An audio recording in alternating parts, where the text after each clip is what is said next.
This channel does not promote any violent, harmful, or illegal activities. All content provided by this channel is meant for an educational purpose only. দেখছেন TV 9 Bangla, আমি আফরি আপনাদের সঙ্গে press কর্নারে আপনাদের প্রথম অমরনাথ যাত্রার ছবি দেব, কারণ বেশ কিছু আপডেট সামনে আসছে। দুর্যোগের কোপে পড়েছে অমরনাথ যাত্রা, কাদা স্রোতে গড়িয়ে গেলেন দুজন পুণ্যার্থী। সেই ছবি আপনাদের এই মুহূর্তে আমরা দেখাবো। দেখুন কি ভয়ানক সেই ছবি। অমরনাথ যাত্রা, দুই পুণ্যার্থী ভেসে গেছেন। কাদা স্রোত এমন ভাবে এসেছে, দেখতেও পাচ্ছেন দুজন পুণ্যার্থী তারা ভেসে চলে যাচ্ছেন। দেখুন কাদা স্রোত, এই কাদা স্রোত, তার মধ্যেই দুই পুণ্যার্থী ভেসে যান। এই মুহূর্তে দেখতেও পাচ্ছেন, এই ছবি আবার দেখাচ্ছি আপনাদের। দেখুন কাদা স্রোত, তার মধ্যে ভেসে যাচ্ছেন দুজন। ওই হলুদ পোশাক পরে যারা আছেন আপনারা দেখতে পাচ্ছেন, ভেসে চলে যাচ্ছে। বাকিরা দেখছেন, কারণ বুঝে উঠতে পারেননি যে এই ধরনের বিপদ হয়ে যাবে। আপনারা দেখতেও পাচ্ছেন এই মুহূর্তে সেই ছবি, কিভাবে বিপর্যয় হলো, কি অবস্থা। আপডেট দিচ্ছেন আমাদের প্রতিনিধি কমলেশ আমাদের সঙ্গে রয়েছেন। কমলেশ, কি অবস্থা? কারণ বালতালে মৃত্যু হয়েছে এক মহিলা পুণ্যার্থীর, এই খবরও আমরা পাচ্ছি। এখানে যে নিম্নচাপটা ছিল সেই নিম্নচাপটা এই মুহূর্তে সরে উত্তরপ্রদেশের দিকে রয়েছে এবং তার টানে প্রচুর পরিমাণে জলীয় বাষ্প জম্মু কাশ্মীর এবং হিমাচল প্রদেশ এই অঞ্চলে পৌঁছচ্ছে, ফলে প্রবল বৃষ্টি হচ্ছে। তার ফলেই অনেক জায়গায় হরপা বান নামছে, কোথাও কাদা স্রোত, কোথাও জলের স্রোত। এই পরিস্থিতি অমরনাথ যাত্রা আজকের জন্য স্থগিত করে দেওয়া হয়েছে, কারণ এই মুহূর্তে এগোনো যাচ্ছে না। আমরা দুজন পুণ্যার্থীর ছবি দেখলাম কিভাবে তারা গড়িয়ে পড়ে যাচ্ছেন। যদিও এই ক্ষেত্রে কোনো মৃত্যুর ঘটনা ঘটেনি, তবে বালতালে এরকম একটা ধস নেমেছিল, সেইখানে এক মহিলার মৃত্যু হয়েছে এবং ভারতীয় সেনাবাহিনী নেমে পড়েছে এবং ৩৫০০ পুণ্যার্থীকে নিরাপদ আশ্রয়ে সরানো হয়েছে। এই দুর্যোগ না কাটলে অমরনাথ যাত্রা কন্টিনিউ করা কিন্তু বেশ সমস্যাজনক হবে। এই মুহূর্তে অমরনাথ যাত্রা যেখানে যেখানে হওয়ার কথা সেই রাস্তা ধরে বেশিরভাগ জায়গাতেই দুর্যোগ চলছে। আত্রাই, ধন্যবাদ। কমলেশ আমাদের প্রতিনিধির সঙ্গে ছিলেন। আপনারা দেখছেন বারবার সেই ছবি, কারণ সেনাবাহিনী উদ্ধার কাজ শুরু করে দিয়েছে। এই অমরনাথ যাত্রায় যেভাবে বৃষ্টি হয়েছে তার ফলে এই কাদা স্রোত তৈরি হয় আর তাতেই গড়িয়ে যান দুই পুণ্যার্থী, যে ছবি আপনাদের দেখাচ্ছি। এদিকে বালতালে ধস নামে মৃত্যু হয় এক মহিলা পুণ্যার্থীরও।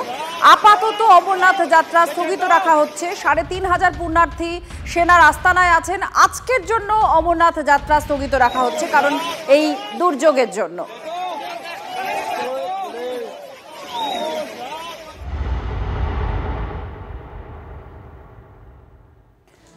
তৃণমূলের ২১শে জুলাইয়ের আগেই ভোটে দামামা বাজাতে বাংলায় প্রধানমন্ত্রী। কাল দুর্গাপুরে নরেন্দ্র মোদীর মেগা জনসভা। বাংলায় বিধানসভা ভোটের আগে বড় বার্তা দিতে পারেন নমো। বিহার থেকে সোজা দুর্গাপুরে নেহেরু স্টেডিয়ামে পৌঁছবেন মোদী। একগুচ্ছ সরকারি প্রকল্পের উদ্বোধন করবেন। উন্নয়ন অস্ত্রের শান দিয়ে তৃণমূলকে কোন পথে নিশানা করবেন মোদী। আগামীকাল মোদীর সভায় থাকবেন মিঠুন চক্রবর্তী। প্রধানমন্ত্রীর এই সভা, আর এই সভার আগে চড়া সুর বেঁধেছেন রাজ্যের মুখ্যমন্ত্রী মমতা বন্দ্যোপাধ্যায়। গতকাল তিনি বাঙালিদের ওপরে হেনস্থার অভিযোগ, অর্থাৎ বিজেপি শাসিত রাজ্যগুলিতে বাংলাভাষীদের ওপরে, বাঙালিদের ওপরে অত্যাচার করা হচ্ছে, হেনস্থা করা হচ্ছে, এই অভিযোগ তুলে সুর অনেকটাই চড়িয়ে দিয়েছেন।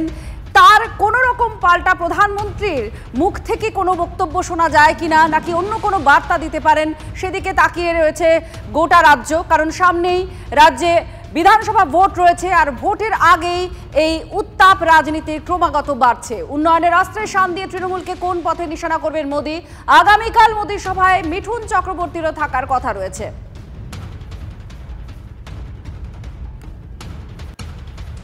প্রধানমন্ত্রী ভারতবর্ষের সর্বশ্রেষ্ঠ নেতা এই মুহূর্তে, তার জনপ্রিয়তা গোটা বিশ্বের মধ্যে প্রথম।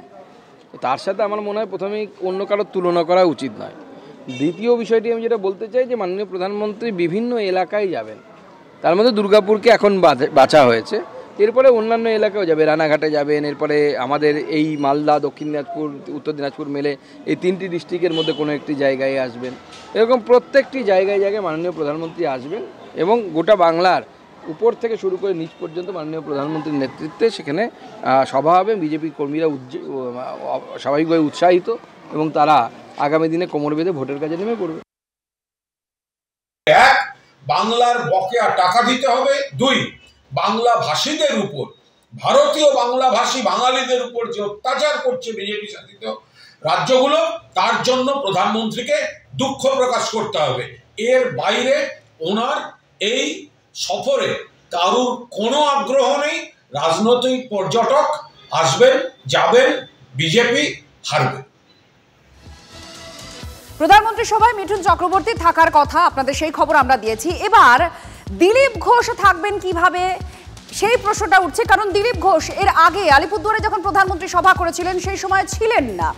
আর তার পরবর্তী একটি বক্তব্য দিলীপ ঘোষ বলেন যে তার একটা বৈঠকে তার জন্য কোনো চেয়ারই বরাদ্দ হয়নি। এবার কিন্তু দিলীপ ঘোষ বলছেন যে তিনি থাকবেন। তিনি বলছেন তার যোগদান নিয়ে আমন্ত্রণ না পেলেও দুর্গাপুরের সভায় যাবেন, প্রয়োজনে দর্শক আসনে বসে মোদির ভাষণ শুনবো, এ কথা বলেছেন দিলীপ ঘোষ। দেখা যাক, সময় আছে এখনো। পরের মুহূর্তে দিলীপের মন্তব্যে বাড়ল রহস্য। কি বলেছেন দিলীপ ঘোষ এবার আপনাদের শোনাবো, শুনুন। মঞ্চে কাকে দেখা যাবে এটা আমি বলতে পারবো না, এটা পিএমও থেকে বলবে, ওরা ঠিক করে কে যাবে। রাজ্য নেতৃত্ব না না, কোনো চিঠিপিটি ভেবেছি তো যাবো, দেখি। তাহলে তো আপনি মানে রাজ্য নেতৃত্ব কোথাও অসুস্থ বলে কি আমি প্রধানমন্ত্রী ভাষণ শুনতে যাবো না কখনো? দেখা যাক, সে তো সময় আছে এখন।